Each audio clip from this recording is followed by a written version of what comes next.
everybody, and welcome to MOOBment. I'm the creator of the movement and your host, Laurie Ann. I am so glad you're here with us today.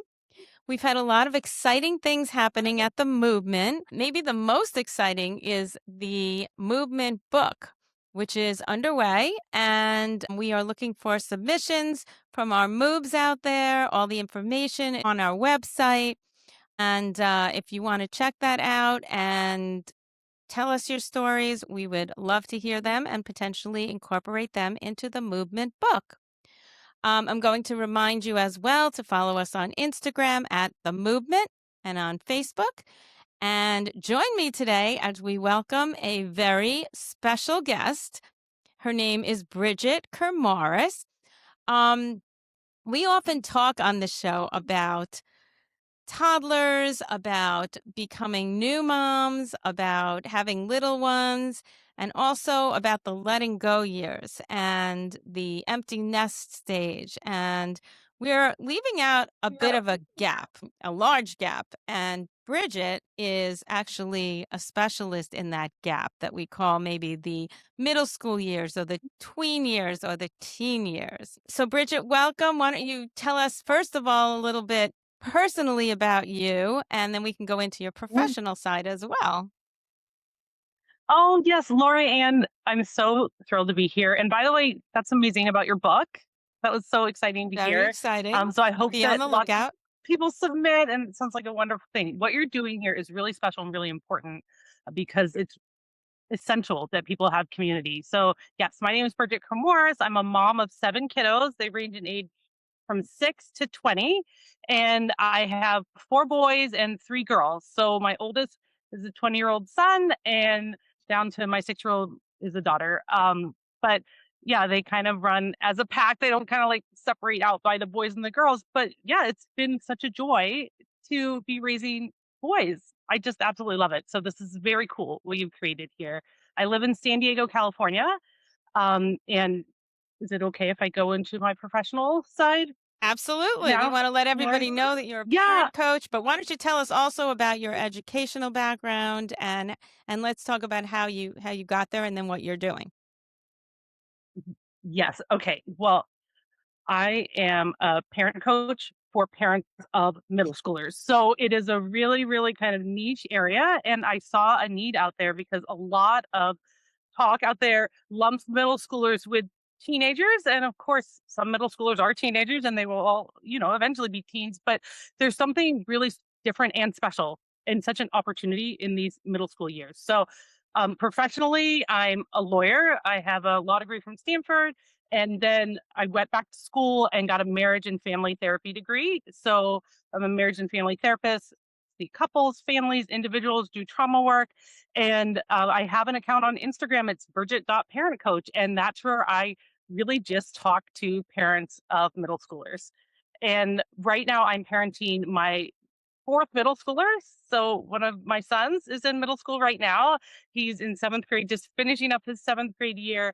And yeah, my message overarchingly is, oh my goodness, parents, like you do not need to lose your kiddos during these middle school years. Yes, things will change, but middle schoolers so much want to be close and connected to their parents.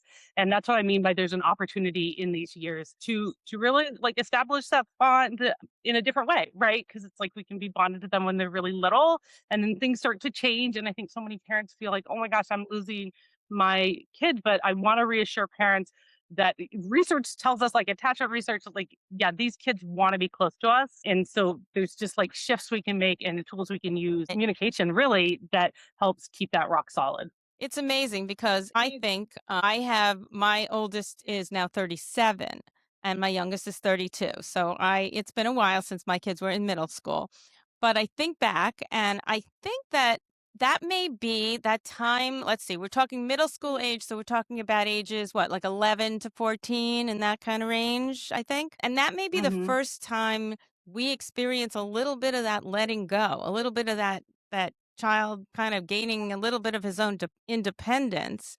And while they're doing a transition into that tween, teen, middle school years, we're doing our own transition and our own letting go and trying to figure out that balance. So I guess my first question to you is, how do you figure out that balance? How much to hold on to little boy? How much to give a little bit of rope and leniency to your child while still being able to be present in their life? Oh, I'm so glad that you asked that. And you're very wise because you talked about how we as parents, and I'm a mom, you're a mom, so especially moms, we really have to do kind of like our own work. I guess we call it, like, as a therapist, I'd say our own work, or just kind of our own soul searching of like, oh my gosh, like things are changing for me too. And I think that is so key because one thing that surprises middle school parents is when I really help them see how much our boys are still little boys. And there are so many sweet moments when we really look at them. And there are these moments where you can start noticing, like, oh, he's like kind of hanging out in the kitchen when I'm there, or, he like wants to tag along when I'm going to get gas or something. And so there are these moments, they just might look different, right? Because there's this self consciousness that comes up during middle school. And I think so much is made of the independence that middle schoolers want, and that's not untrue, right? Like, of course, they're stretching towards independence. Eventually, they're going to be adults. But I think what a lot of parents don't realize and really aren't told by experts out there is the independence. Like, it's actually kind of intimidating for our middle schoolers too, and for these boys, I think especially because of the cultural narrative out there too of like, oh my gosh, eventually you're going to have to, get a job that maybe pays a lot of money and supports other people. And there's so much pressure there that if they can come home and actually kind of like relax into the little boy that they still are, really. I mean, I consider this is still a very young age.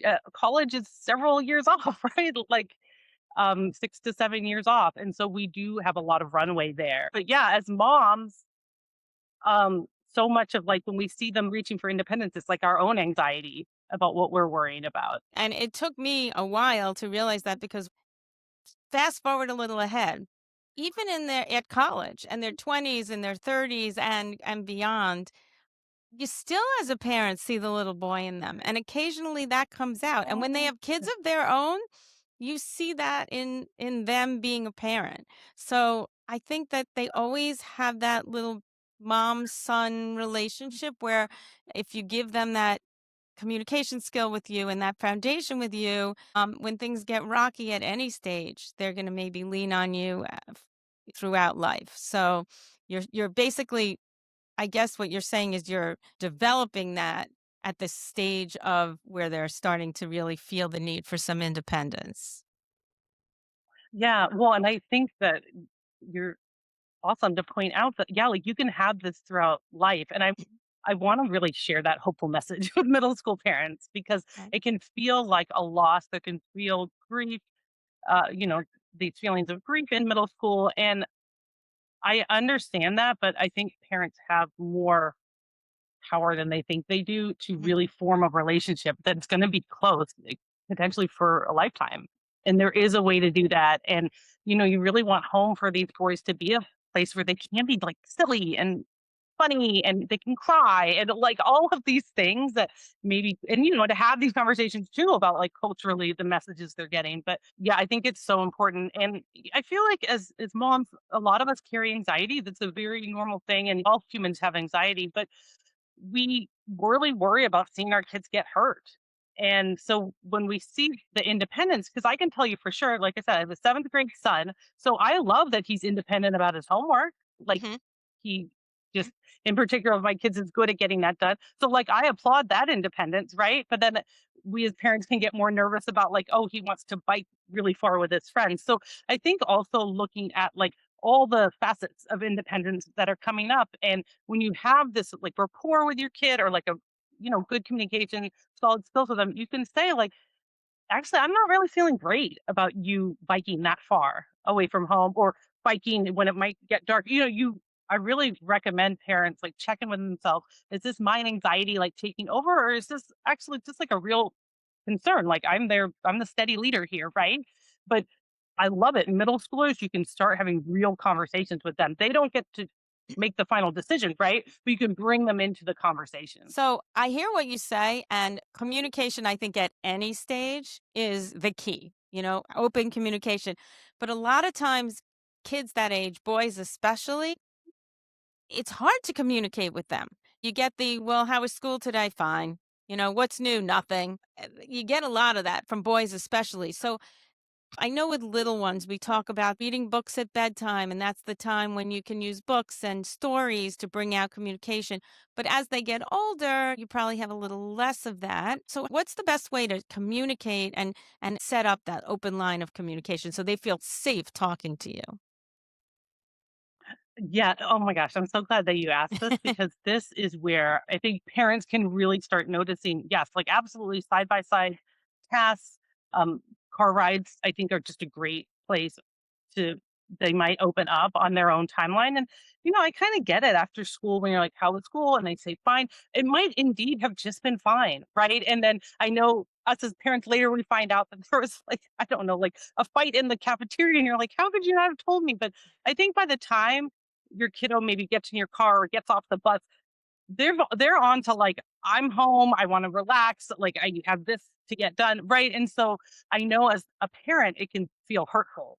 Like it can be like, oh, they don't want to talk to me. And so I try to help parents shift how they're looking at it. And so I know some people advise like don't even ask how was your day. Like I ask my kid how was your day when I pick him up, and if he doesn't say much, that's okay. Like um I don't let it hit me too hard, but I do try to find other times in the day. And so, yes, like going on a car ride, hey, can you help with dinner here? Mhm. Or maybe, he has a chore to do together. A big thing is he is better at technology than me. So, like, Mhm. can you help me with this? Like having them teach us something or, um, what music have you been listening to lately? Right. There's actually better questions that we can ask. Like I said, I have no problem. I would never advise a parent to not say how you doing, right? Like that's an okay greeting, but there's also really cool questions you can ask just to get hey, did you see anyone do anything really funny today? Or yeah, like what's the vibe at school lately? Like anything like that might get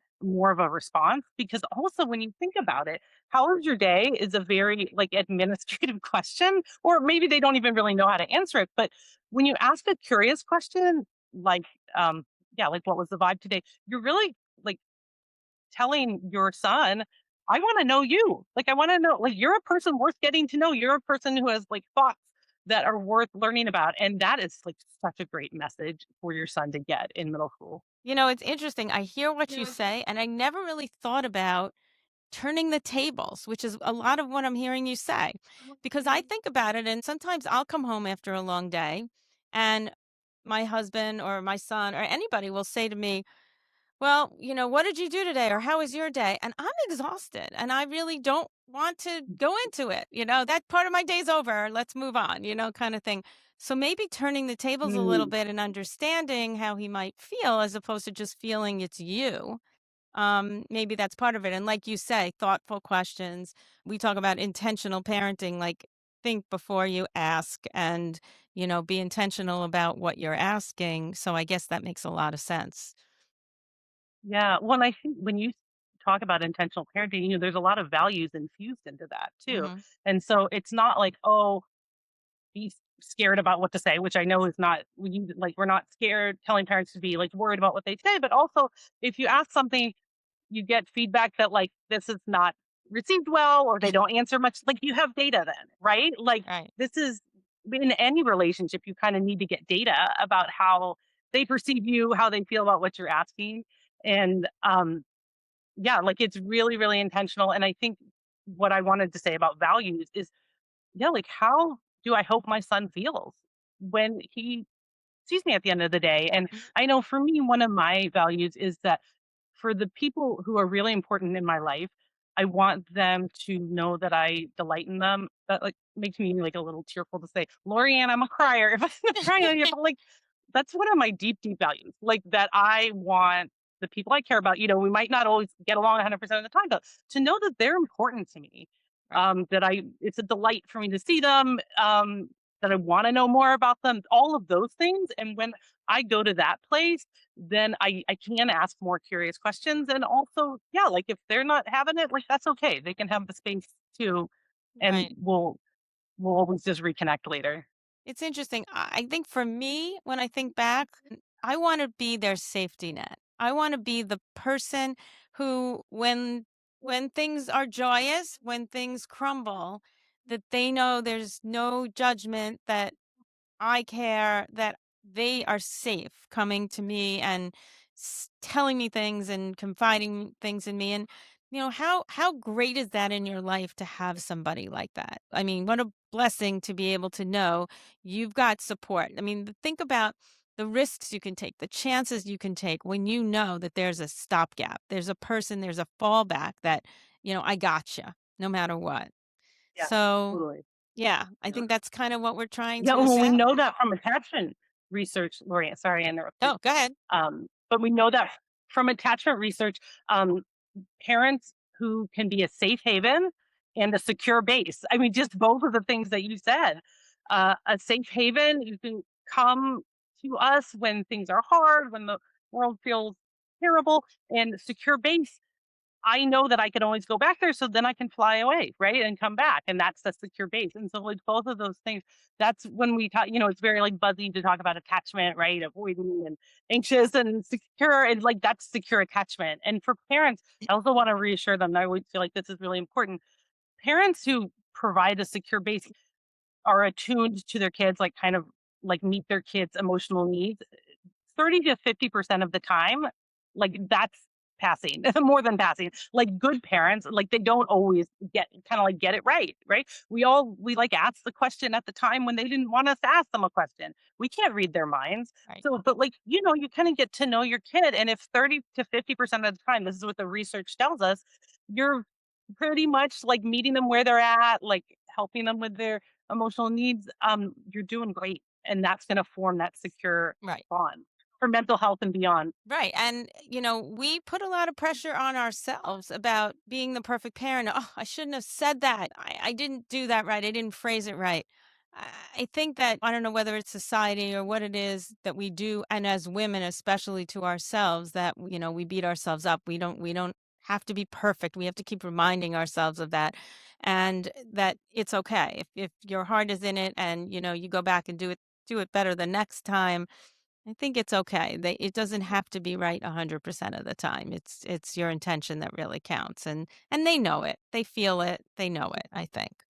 Totally. Yeah, something I say often to parents is your kid doesn't want me as their parent, they want you, right? Like it's Right. kids really, and especially middle school, is such an opportunity because they really, really love their parents. And that I know a lot of middle school parents I've worked with are struggling in their relationship with their kids at the time. And that's a hard thing for them to take in, but it is true.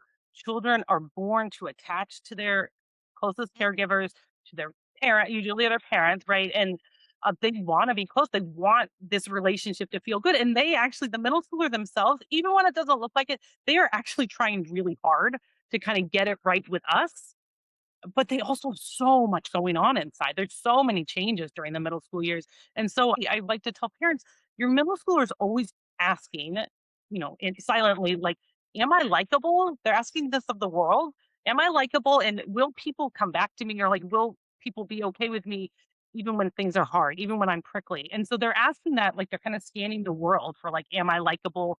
Will people, stay in relationship with me if I'm in trouble? But they're really asking that of their parents. And so Right. when they can come home, and even if there's a disagreement, you guys don't get along, that is okay as long as the parent just always comes back. There's, of course, we always have repair, but even just like, hey, you're important to me. Like that didn't go great before. Like, yeah, you're really important. Let's figure this out together. Yeah. That really means a lot to middle schoolers and is very reassuring for them. Yeah. I think the hard part as a parent, when you look at it as a parent, is trying. I know a lot of parents who really just want to be pals with their kids. They want Mm, that great relationship. They want their kids to think they're cool and to like them. Finding that line between being a parent and being a friend, or maybe that's not so much of a line. Maybe you are the parent, but I think some people have an issue with that. You want to be the cool parent, you want to feel that you understand them, but sometimes you just have to tough love and be the tough parent. So, uh, do you find there's like a fine line, or do you just lean toward being the bad guy sometimes, and that's just the way it is? yeah, well, and I think it's really tricky because especially for people who grew up in homes where there wasn't what we call secure attachment, where it wasn't very peaceful, then I think what is often brought into their parenting space is they think peaceful all the time like kind of equals success, right? And like having my kid like me, like we should, because some people grew up in a way that like they really didn't get along with their parents, or their parents didn't understand them, or ignored them, or like any manner of thing. And so in their parenting, they're like, I'm not going to be like that. I'm going to be I don't even think parents are like, oh, I want to be a cool parent, right? I think most parents are like, they do want to be the authority figure, but they're like, oh, if I'm like nice to my kid and explain it to them, then the kid will be like, okay, no problem. And that's where, you really want to help parents understand that actually your job is to hold this steady line for the things that are really important. And your kid's job is to push against it. Like they'll push against it. Right. And you can trust that you have the bond there, right? Because you're respectful with your kid, right? You let them tell you why they don't like it. Like that's okay to bring that in. And it's okay for people in a family to disagree sometimes. And that's where I think people fall into this kind of a trap, right? Of like, oh, I need it if I don't get along with my kid, if they don't like me, right? And that's where I want to reassure middle school parents, your kid, they like you. It's the decision they don't like, but they like you. They want to be good with you. And so again, we can like lean into our values. One of Mm. my values is keeping my kids safe, but also letting them tell me what their side of it is, being respectful, not calling them names, right? All of those things, right? So we can lean into our values there. Right. So let's talk about the age. So we're talking about, we said 11 to 14. Hmm. Sometimes I think it's a little scary, especially with boys and moms, because they're going through things emotionally, physically, academically, all kinds of things going on. What conversations for boys that age should moms or parents be having specifically with those kids? Like what's important to talk about?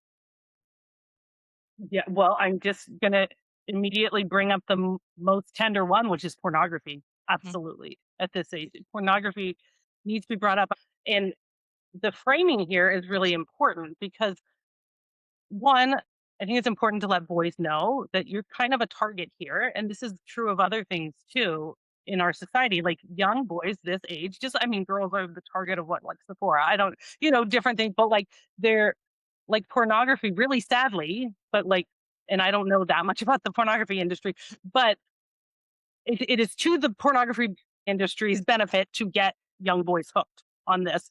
And so if there's shame around it, like if parents don't talk about it at all, then that is really leaving an opening in your son's life where he could either find it himself, his friends might show him. The average age that a boy is exposed to pornography is 11. And Oh so my I goodness. really think it's such an important conversation. And part of that nuance, Laurie Ann, and I'd love to hear your thoughts on it because you have grown sons, is like if you see something and you feel a certain way about it, it doesn't make you bad, right? Like some things are meant to like hijack your brain, really talking to them in a way where they don't feel the need to hide it from you because they are developing into people who are, going to be grown-ups eventually and like have a lot of feelings, and puberty's kind of about that. And so those kind of conversations, really non-shaming, but also like, I would like you to come to me. Like, we can talk this through. You're too young to be exposed to that. So we need to figure out like a plan, those So do kind of you bring it conversations. up, or do you assume at that age that they are exposed in some way? And if you're supposed to be proactive about it, and they may be not exposed at that point at 11, 12 years old, how do you go about doing that? And on that note, what red flags are you looking out for, whether it's pornography or other things that tell you we need to talk about this? Yeah. So I bring it up. And so that's just something that I think is important, but it's not a one-time conversation. And my son is never happy that I brought it up, but he's not furious either. Because part of being online, and even if your kid doesn't have a phone or an iPad, they probably have a Chromebook if they're at traditional school. And so so part of being online, right, is we need to have these conversations. And I think that's just like a really helpful opening. I would probably make it really short initially. It's like, hey, sometimes people put images or videos out there that are meant to catch people's attention. And and unfortunately, like sometimes they really are trying to get kids your age looking at this stuff. So you don't even need, initially to talk about the explicit nature of it. Do you ever see anything online that makes you feel weird or anything that you're like, why did this come up? Just starting to talk about that. And they may say no. And you can just kind of like workshop it from there. But, like, oh, I'd like you to come to me if you do. A red flag type situation, I think, would be a boy who's withdrawing from you emotionally. And that it's nuanced, right? Because they are becoming more independent, solving more of their own problems. But I think if, your son used to talk a lot and then is talking quite a bit less or seems almost depressed or sad, at this age, pornography really, it can feel like kind of exciting for their bodies and very scary and overwhelming because that's such a scary feeling for anyone who gets into a pattern of we maybe probably not define it as addiction, but it can feel that way, right? Like any of us, like if we like try something that feels exciting for our body, but we kind of know it's bad for us. So I really worry about the boys who really don't have anyone to come to because they worry that their parents would be mad at them or that they're a bad kid or something. And it's so sad because most parents tell me, oh my gosh, I would want my son to come to me. And there's such a disconnect. That's why I really recommend it's, in my opinion, being overt about it. Right. Like, by the way, if you ever come to me and tell me that you've seen something, you're not in trouble for it. We're going to figure this out together. It's so important. But I do worry about young boys kind of getting caught up in this cycle where maybe their bodies do feel a little like interested in it, but that feels really yucky inside to feel like you can't control getting yourself off So it of a comes down to screen. the communication again and just having that communication. And I love what you said about finding a way in that doesn't trigger defensiveness. It's more if you see things online, we allow you to spend time online and there are consequences and you may come across this and that. And it sounds like a very natural way to go about it. But let me ask you another question, which comes to my mind in hearing what you say, which is if there's a dad in the picture, if there are brothers, maybe older brothers, many of our listeners, many boys in their homes, older brothers. I think a lot of times moms feel like this is dad's realm. The boys can relate more to their dads on certain things. Do you take matters into your own hand? Do you punt them? How do you feel, or does it depend on the situation? I think it really depends on the situation. I'm sure you also have like a lot of single moms listening too. And it's Hmm. in our society, really, with the age dads are now, like dads of middle, the average age, right? Those dads really, some of them are very skilled at talking to their sons about this, and some really don't. And so I would absolutely recommend that any mom talk to her partner and say, hey, I think this could be really meaningful coming from you. But if that's not happening, this and in other topics, puberty and things like that for boys, if the man in this son's life isn't doing it, because a lot of times dads, I don't think that the dads disagree that it's important to talk about. I think they just don't, it either slips out of their mind, they don't make time for it, like it just doesn't happen. And I think it's important that it does happen. And so that's what, that's putting another thing on moms. So you and I could talk a lot about the mental load that moms have. But yeah, if the dad's not doing it, I definitely think the mom should at least bring it up. You guys could talk all together. But I mean, it's so valuable, right? Like I've never been a teenage boy. Like it's so there's only so much I can say. And I certainly don't know what the experience is like. But I think moms, even if we feel like, oh, I shouldn't have to take this on, you should still be involved, at least Yeah. in talking to your partner and being like, you really need to address this. Yeah, because actually, even though, yes, we were not young boys ourselves, moms, I mean, hopefully we are changing this going forward with the next generation, but moms, I think women in particular tend to be more communicative and tend to be Mm, more comfortable bringing up and talking about certain things than maybe men of our generation. So maybe we'll bring our young sons up to have the vocabulary to be able to have those conversations for the next generation. But so maybe if we look at it like, I yeah. don't have to have been in his shoes to have the conversation. I have the communication skills and I'm going to take that into my hands and look at it that way and make the moms a little bit more comfortable about taking it on. Yeah. Well, Laurie Ann, it just made me think it dovetails with what you're talking about parents maybe sometimes wanting to be friends with their kids. Because, by the way, like, bringing up this topic, like, I don't think our sons are going to be like, "Thank you so much." I mean, I have talked about this with my seventh grader. He's not thrilled anytime I bring it up, and sometimes it really does cause some silence in the car, right? And we've talked about this several times because I do have touch points where I have brought it up. We've had a more robust talk, but I bring it up from time to time. Have you seen anything? Feels weird. Um, but I really just had to say to him, like, this is kind of like the price of having access online, is that Right. I need to be able to check in about this. But, like, I hear you, like, I hear your feedback that, like, you feel like it's weird when I bring it up, but as a parent, you kind of need to steady yourself. And so I would suggest to parents ahead of time to really be like, whew, like, why am I doing this? Like, what's my value in this? And I know for me as a parent, my value is uh, kind of what you said before. Like, I want to be the person that they can come to when things get hard or Right. weird. Um, and I also want to be really clear that I will not shame them about stuff. And I think what's really helped me, Laurie Ann, is being a trauma therapist, because when I sit across from clients, we're reprocessing their trauma. I do use a form called EMDR. Um, Typically they're not telling me about the event, the traumatic event itself. It's more about, I didn't have someone to talk to, or everyone told me it was my fault, or people ignored it. It's typically about the relationship surrounding the event, not the Mhm. event itself. So it really gave me this viewpoint of, we need to be very clear, because I can't tell you how heartbreaking it is for me when I meet a kid and I meet parents, and the parents are like, this is the coolest kid in the world. He's just really struggling with anxiety or whatever. And I meet the kid, and the kid's like, oh my gosh, my dad hates me. I'm such a problem for the family. Like, it's really sad, right? Because these parents, they do just like adore this child, but because they clash, right? Because that can happen, Right. neither of them has been over, and it's not the responsibility of the kid ever.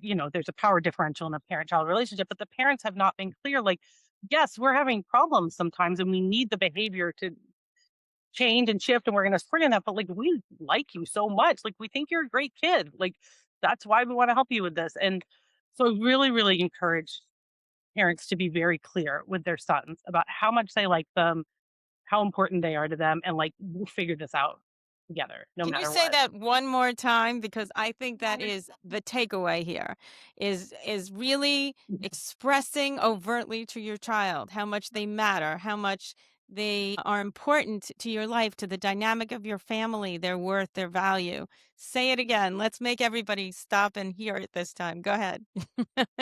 Yeah, well, I just want everyone on here. This is like permission slip written out and handed to you. Like, please be overt, like, as mushy as you want to be. And by the way, like, your kid doesn't have to think you're cool. So they might be like, Mom, I know you like me so much. And I'm just like, I would say that most of my children would say, my mom's obsessed with me, right? Because I just, like, in a funny way, right? Because I'm just like, I just think you're so cool, like how your brain works, whatever. And so, yes, parents, I want you to know, please, please tell your sons that they're likable, that they're so cool. You find this interesting about them. You're curious about who they are, and that no matter what, whatever they bring to you, you guys will figure it out together. You're never going to push them away. Yeah. It is really striking to me how children just don't naturally have that understanding. Like, we can't expect children to really, attachment feels kind of precarious to kids sometimes, which is so sad, because the parents, I think almost every parent you and I would talk to, Lorianne, would be like, oh my gosh, I love my kid so much. I would be there in a heartbeat for anything.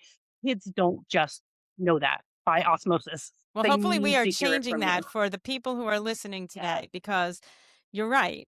Anything else we talk about is secondary to that because we can get through anything. We can talk about anything. We can get through a tough time when we know that we're valued and that exactly what you said, that we're cared about and that we matter.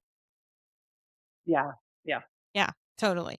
Other things I really did want to talk to you about, and we don't have a ton of time here, and I want to go through a letter that one of our listeners asked me to ask you about. I was thinking things along the lines of gaming, screen time, Mhm. phones. How much should we be concerned, or how much should we limit it? Um, So I think that YouTube is the hardest place. I think that is just the place where if you're going to limit something, maybe besides social media, I think Mhm. YouTube, or at least like talking to your sons about what they're seeing on YouTube. Because I also think a lot of the ideas that boys are getting are from these really affable YouTubers. And I don't want to like criticize them, but it's there's a lot going on there with short form videos and things like that. So I do think middle school parents should be concerned about it, and it should be a topic. But again, really, what's going to give people an in, Lori Ann, is to say like you're not bad because you get sucked in. Because I think as parents, we can be like, oh my gosh, you're always on that. Like, I can't get you off. And they get upset. And instead, it's like that really draws you in. Like, it's designed to do that. Mhm. And also, if you have a kid with ADHD, it's actually really hard to switch tasks, especially when one is so stimulating. But I think for all kids, it's really hard to switch away from gaming or whatever. And so I think just having a plan, timers can help. Some kids push back against that. Giving them a warning is okay, but that also puts a lot of pressure on parents to always remember. So that's something that I like to offer this to parents. If gaming is becoming a problem or time on the phone or whatever, yes, you can put limits on it, but I would also suggest doing what I call moving to the side like a whiteboard exercise. This is my pretend whiteboard where I would say to my son, "Hey, buddy, like we've been arguing a lot about your phone, for example. And I want to say sorry because I think I really have made it sound like I think that you're lazy or something like that. I would apologize for however I've been part of the dynamic, right? Mhm. Because we get into like relational cycles with our kids. And so if he and I have been arguing about his phone and I've kind of been like, you should just be able to put it away. Like, why can't you? He probably really has made a story of that in his head that I think poorly of him. So I'd be like, I'm really sorry. Like, I don't think poorly of you. I think that you're getting sucked into it, which is not your fault. It's designed for that. But I need you to come to the table with me and we got to figure this out. That's like what I think by the whiteboard Mhm. moment. And so that the parent makes the final decision, but it really brings him on board. Like, it's not me versus my son, it's both of us versus the problem, which is that the phone really sucks him in. Right. How about the strategy of diverting them to something else? Hey, I'm in the kitchen right now making dinner. I can use some help. You're old enough to use the knife Yep. now. Come chop me an onion, that kind of thing. Something that might engage them and Yep. pull them away of their own volition, maybe something enticing. Does it work at that age? Yeah, I mean, it absolutely can. Start having a home where things are pretty collaborative. So I know I have this large age range of kids, and I do have, it was several months ago, but I texted my son and was like, hey, Esme is the name of his little sister. And I was like, she needs someone to help her walk the dog. He actually did say, hey, I just need 5 more minutes on this game because I'm on with my friends. Is that okay? Anyways, it was actually like a really nice conversation. And it made me think of similar to what you're saying. Like, I wasn't actually like caring how long he had been on the game because he hadn't been on that long, but that was not a fight from him. So I think that Yeah, middle school parents give it a try. right. Like, they may want to chop the onion. Like, I think we underestimate how much these kids actually do want to spend time with us, especially if it's some undivided attention. Yeah. We take things Yeah. Go upon ahead. ourselves. For example, Yeah. I was Mother's Day in my head, weekend is always the time to plant my flowers. And I was thinking, okay, oh my Mm, gosh, where am I going to find the time to go put all these flowers in and do all of this? And then I realized, why am I was watching my grandson at the time and I wanted to get this done before he got home. And then I realized, why am I doing that? We can be doing that together. That can be something that takes it off of my plate and becomes like an engaging activity. So instead, I waited. I did get some advice from somebody. mm. Why don't you do it with him? I waited and we did Yeah. this together and had the most amazing time. And we went ahead and planted some vegetables and some herbs and things like that as well. And he asks about it all the time. How's it growing? He takes ownership in it now. So I think that's another way to look at things like your kid's old enough now to do certain things. Instead of putting it on your plate, share it. It helps both of you. Yeah. Yeah. I Yeah. love that. I So, think people will be surprised by how much kids want to engage with the family right. and And to really help. be invited Right. into those kind of moments. Yeah. That's awesome. Yeah. That's so It's great great. about Great. your flowers. All right. Well, I do want to move ahead to our segment here called Moob Mail because I did reach out in particular to a group of middle school moms asking for some Oh, questions yeah. that they might want to pose to you and ask them to write in. And I did choose one in particular to talk to you about. And let's move ahead to our segment called Moob Mail. Okay, so this letter in particular from somebody who calls herself Sandy, but she says, "Hi, Laurie Ann. I love the movement, and my best friend and I listen together every week. So I'm hoping you will read this, but I'm changing our names to protect our privacy." My son, Johnny, and my best friend Mary's son, James, have been close since they were little. Now they're 12, and suddenly my son doesn't really want to hang out with him anymore. He says James is into different things and has different friends now, but it's honestly making things awkward between me and my friend. Do you push boys to keep old friendships, or do you just let things happen naturally? I don't want to lose her as a friend. From Sandy.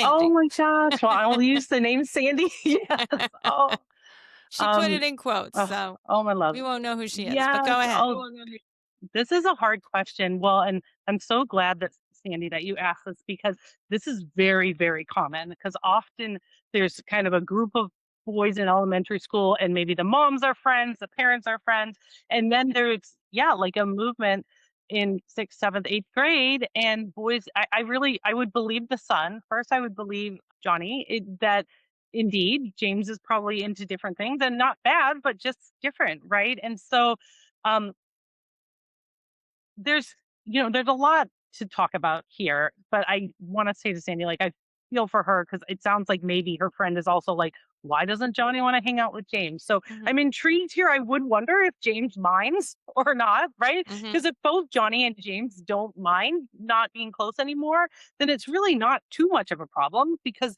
the mother's friendship can be very separate. But it is a transition, right? Because in elementary school, often I'll just say the moms, but the moms are friends, the sons are friends, and they do things together. Right. And so that might be what Sandy's seen, like, hey, let's all go to like paintball together. And the boys are like, no, not really. And so I think this is a very natural, normal thing that happens. So I think that Sandy should be very kind to herself, like have a lot of self compassion. And so there will be some grief and disappointment there of like, oh yeah, we're not going to really do things as like mother son all together anymore. And that is something that happens in middle school. And I think she can have a conversation with her friend too. So what Sandy needs to do as well is kind of get clear on what her values are and if she has a partner, like what their values as a family are. Like, do we expect our kiddos to be friends with people that they don't really enjoy as much anymore? We expect them to be kind. I mean, I think a lot of us would have the same values there, but really you can kind of get granular with it and figure out how to approach Johnny about it. And I think there is likely she probably has gone to Johnny. I mean, she has, right? Because Johnny said James is in a different thing. So I probably get a better understanding from Johnny. Um, Johnny's not responsible for the mom's relationships, right? So that shouldn't necessarily come in. But the mom could say, like, well, I kind of miss like how we used to go to paintball together and now we don't. And maybe Johnny's open to like doing some of those kind of things, but maybe not other things. So I would just get a little more information, Sandy. Would recommend that. Um, but yeah, I don't think pushing the friendship. I mean, I think Sandy already knows this. Like, it's not going to work. I think that middle schoolers are not particularly good at like tolerating each other if they Mhm. don't enjoy each other, and that's going to cause probably friction among everybody in the situation. What do Yeah. you think, Laurie Ann? I'm sure that you have thought, being the mother of like adult men. Yeah, I do think that it is a very common situation. I really think you have to trust your kids' judgment. I know that there have been opportunities when my kids were maybe in that age group where I would say, hey, why don't you go to this and this party, this and this person's house? Like, these are really nice kids. My friends' kids are all going to be there. And he would be like, I don't want to go. Why not? You should go, be with them. And the next day I find out, well, that party was raided by the police and there were things going on there that I wouldn't have wanted him to be there. So sometimes I think, and I'm not saying Johnny or James are doing things imperfectly or what they shouldn't be doing, but sometimes you just have to trust your kids that they are friends with who they want to be with at the right time for them.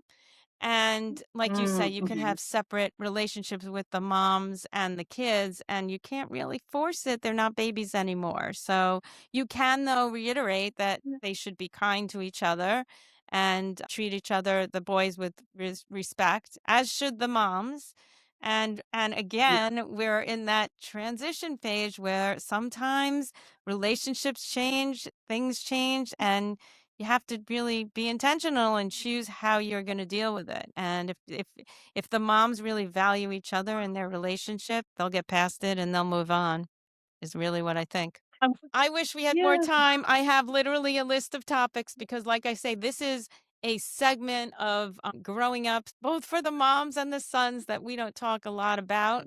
So I'm glad that you joined us today and we opened the door. And I think we gave a lot of moms, whether or not you're in this stage right now or you are heading into the stage, because it's really good sometimes to get the information before you're actually in it so that you have an idea to think about how you want to Yeah. navigate it as you get to it. And we have a lot of moms with younger kids listening, so this would be so appropriate for them as well. So thank you for joining us today.